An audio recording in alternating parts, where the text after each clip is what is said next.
Hello friends, तैयार हो जाइए मॉक टेस्ट नंबर 10 को सॉल्व करने के लिए। और कितना स्कोर आ रहा है कमेंट करके आप जरूर बताएंगे। और ये जो सीरीज है आपका मॉक टेस्ट वाला, मुझे लगता है बहुत ही इफेक्टिव सीरीज है, क्योंकि डेली इससे आपका रिवीजन हो रहा है। ओके, तो कमेंट करके जरूर बताएंगे कि स्कोर कितना आया है मॉक टेस्ट नंबर 10 में। चलिए पहला क्वेश्चन देखिए, बहुत इंपॉर्टेंट है कि बाण गंगा महोत्सव ये किस राज्य में मनाया जाता है।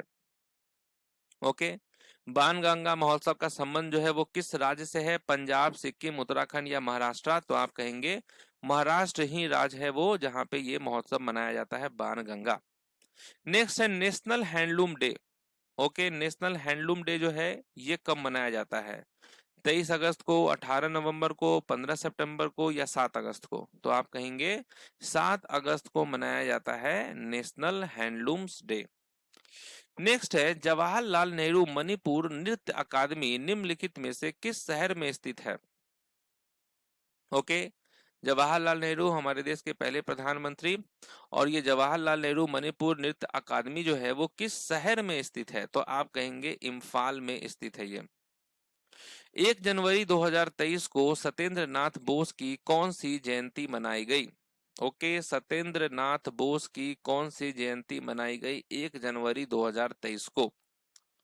तो आप क्या कहेंगे 129। ओके, 129वां।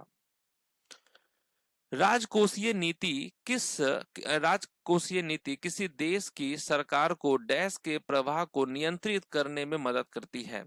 ओके, राजकोषीय नीति किसी देश की सरकार को वो कौन सी प्रवाह है जिसको नियंत्रित करने में मदद करती है।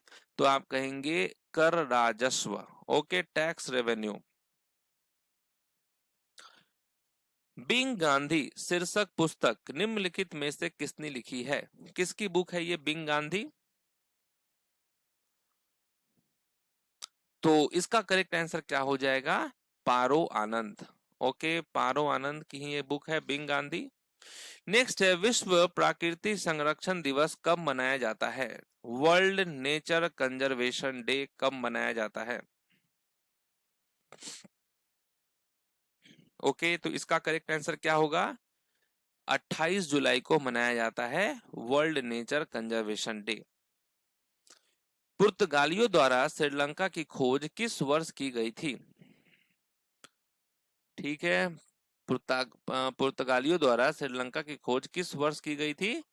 तो आप कहेंगे 1505 में की गई थी, 1505 में। नेक्स्ट है इंदिरा गांधी के नेतृत्व में कांग्रेस पार्टी ने निम्नलिखित में से किस वर्ष के लोकसभा चुनाव में गरीबी हटाओ का नारा दिया था। ओके, गरीबी हटाओ।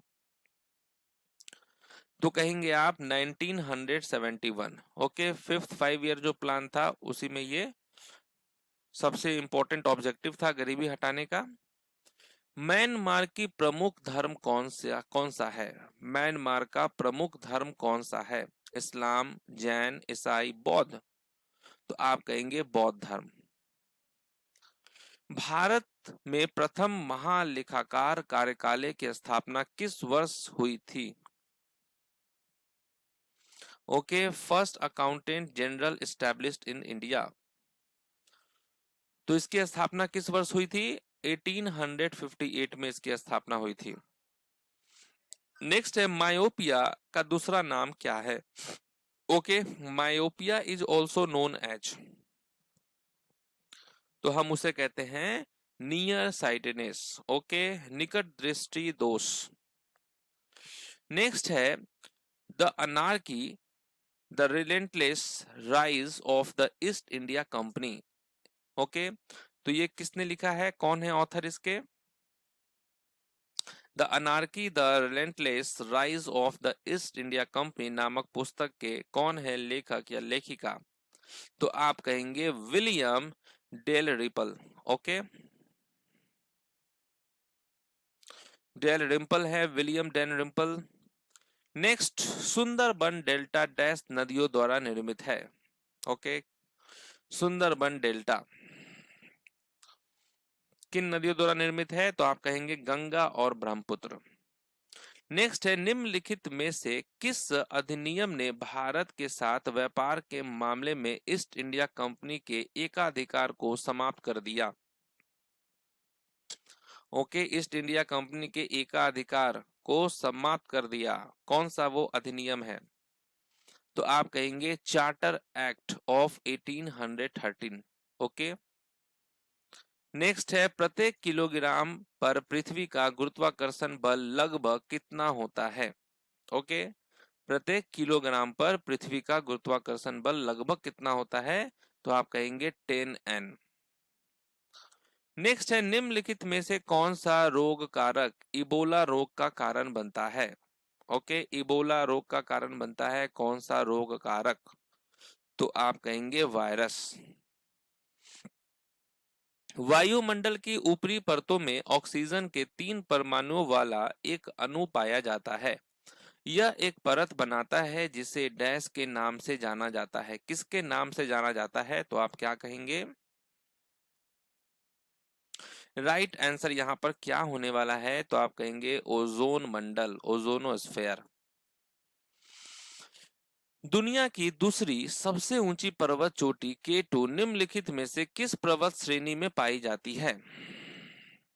किस पर्वत श्रेणी में पाई जाती है ये? तो आप कहेंगे काराकोरम रेंज। नेक्स्ट है, कौन सा अनुच्छेद मंत्री परिषद को राष्ट्रपति को सहायता और सलाह देने की अनुमति देता है? कौन सा है वो अनुच्छेद? तो आप कहेंगे आर्टिकल 74। निम्नलिखित में से किस मंदिर में हर साल अंबुबासी मेला मनाया जाता है?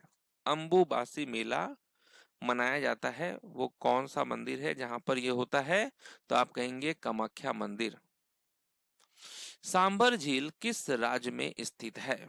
ओके, सांबर झील किस राज्य में स्थित है? तो ये है राजस्थान में स्थित। चिल्का झील किस राज्य में स्थित है? ओके, चिल्का लेक जो है वो किस राज्य में स्थित है? तो उड़ीसा राज्य में है ये चिल्का लेक। निम्नलिखित में से कौन सी नदी राकस झील से निकलती है? ओके, राकस लेक से निकलती है, कौन सी नदी है? तो वो है सतलज। नैनी झील किस राज्य में स्थित है? नैनी झील किस राज्य में स्थित है? तो आप कहेंगे उत्तराखंड में। नंदा देवी राष्ट्रीय उद्यान और बायोस्फीयर रिजर्व कहाँ है? ओके, टोटल कितने बायोस्फीयर रिजर्व हैं? 18 हैं, उसमें से एक ये भी है और ये है उत्तराखंड में। नोकरेक बायोस्फीयर रिजर्व कहाँ है? ओके, नोकरेक बायोस्फीयर रिजर्व जो है वो कहाँ है? वो है मेघालय में। सुंदरबन बायोस्फीयर रिजर्व कहाँ है? सुंदरबन बायोस्फीयर रिजर्व कहाँ है? तो ये है वेस्ट बंगाल में। सिमलीपाल बायोस्फीयर रिजर्व कहाँ है? सिमलीपाल बायोस्फीयर रिजर्व कहाँ है? तो ये है Mayurbhanj district, Odisha. Pachmarhi biosphere reserve कहाँ है? पंचमढ़ी बायोस्फीयर रिजर्व कहाँ है? किस राज्य में? तो ये है मध्य प्रदेश में। भारत के किस राज्य में सबसे अधिक सांबर कह रहे रामसर साइटें हैं? तो वो कौन सा राज्य है जहां पे सबसे अधिक रामसर साइटें हैं? तो आप कहेंगे तमिलनाडु। क्षेत्रफल की दृष्टि से भारत का सबसे छोटा रामसर स्थल कौन सा है? ओके, सबसे छोटा जो रामसर स्थल है वो कौन सा है? रेणुका वेटलैंड्स। रामसर कन्वेंशन के अनुसार जो है कब मनाया जाता है? वर्ल्ड वेटलैंड्स डे, विश्व आर्द्र भूमि दिवस। तो ये मनाया जाता है 2 फरवरी को। भारत में रामसर कन्वेंशन किस वर्ष लागू हुआ? कब लागू हुआ है रामसर कन्वेंशन? तो आप कहेंगे 1982 में लागू हुआ है रामसर कन्वेंशन। रामसर साइट्स का ये जो long would Shola reserve forest है वो कहाँ है? ठीक है, रामसर साइट्स का long would Shola reserve forest कहाँ है, किस राज्य में है? तो ये है तमिलनाडु राज्य में।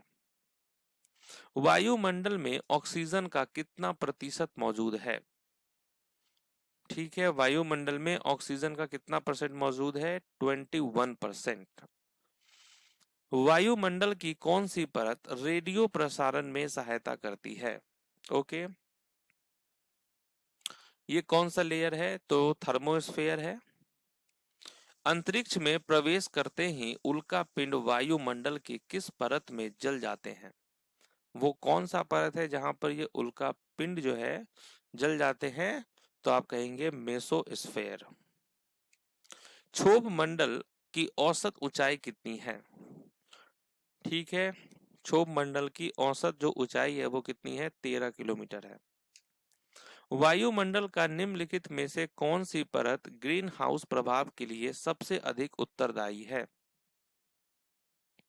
सबसे अधिक उत्तरदायी है कौन सा लेयर? तो ट्रोपोस्फेयर। चलिए, तो इस तरीके से आपका जो है मॉक टेस्ट यहाँ पर कंप्लीट होता है और आप खुद देख सकते हैं कि ये इजी सेट है, तो निश्चित है कि स्कोर भी अच्छा आना चाहिए। तो मुझे लगता है कि इस सेट का कट ऑफ होना चाहिए 33। ओके, तो 33 प्लस में ही स्कोर आए तो बहुत बढ़िया है, और कमेंट करके जरूर बताएंगे। चलिए, तो मिलते हैं अब आपसे नेक्स्ट मॉक टेस्ट में, तब तक के लिए ऑल द बेस्ट।